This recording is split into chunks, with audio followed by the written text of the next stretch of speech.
le dernier chasseur de sorcières.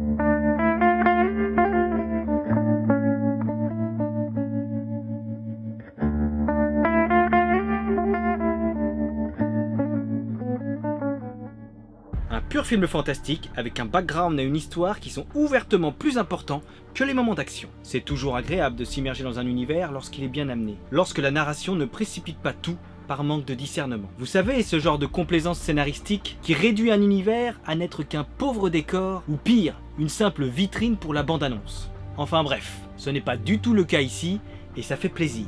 Belle identité, là-dessus il n'y a pas à tortiller du cul pour chier droit. Colder et son clan partent chercher la reine sorcière, responsable de la vague de peste noire qui décime leur peuple. Une fois dans l'antre de la menace, beaucoup se font balayer par la magie puissante de la reine et les Exen qui se dissimulaient dans l'ombre. Colder, ayant perdu toute sa famille et n'aspirant plus qu'à trouver la paix dans la mort, est déterminé à donner sa vie pour anéantir la créature. Il finit par la détruire in extremis à l'aide de son épée enflammée. Hélas, dans un dernier sursaut, la sorcière lui lance la malédiction de la vie.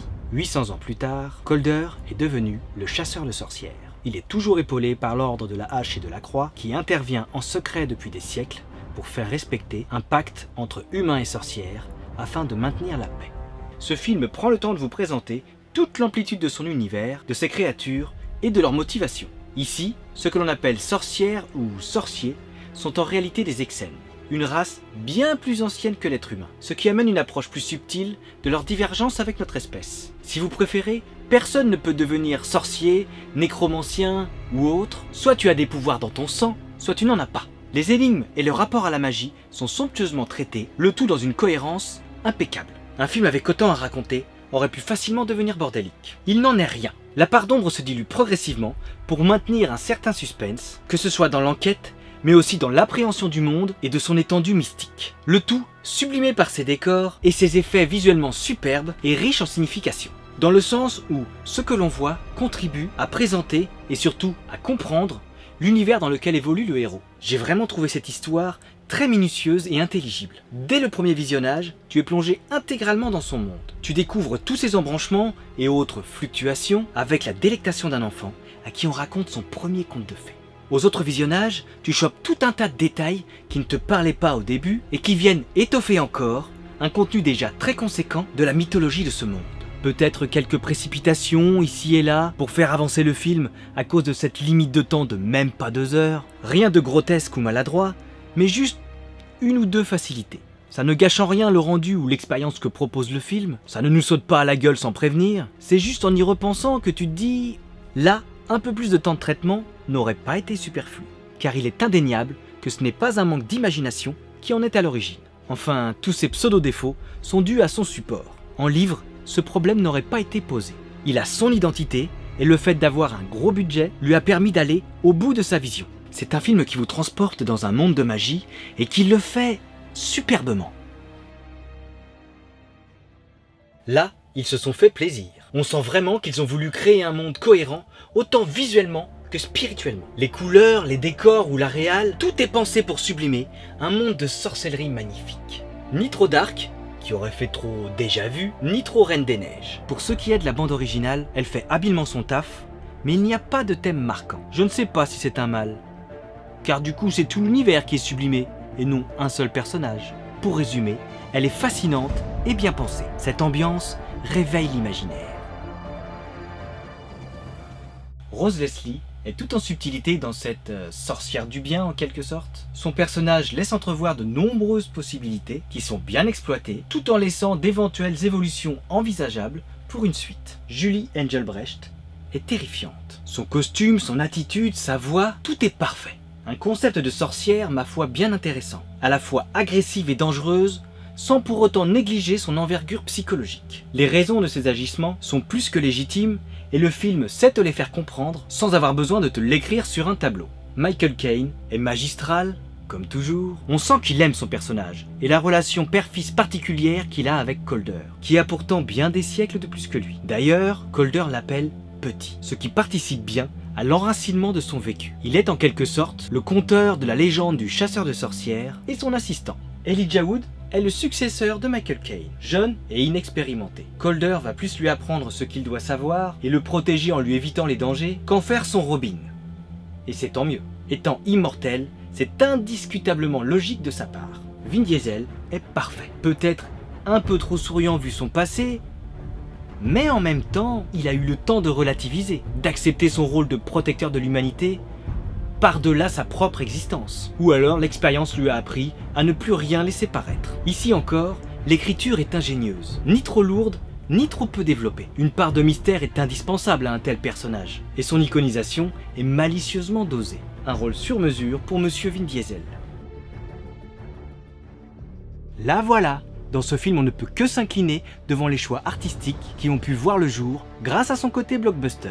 Ce film est la preuve qu'un gros budget n'est définitivement pas synonyme d'histoire bâclée avec scènes d'action à outrance pour justifier les dollars. Tout est passé dans l'esthétisme de son univers et c'est putain de bien foutu. C'est beau, c'est magique, c'est une vraie réussite.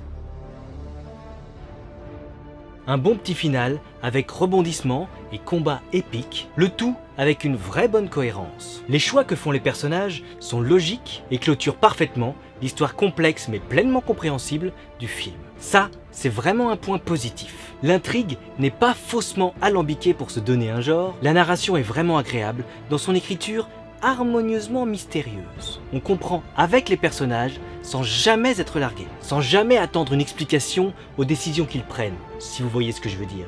Le film sait où il va, et sans te prendre la main, il sait te faire ressentir son cheminement.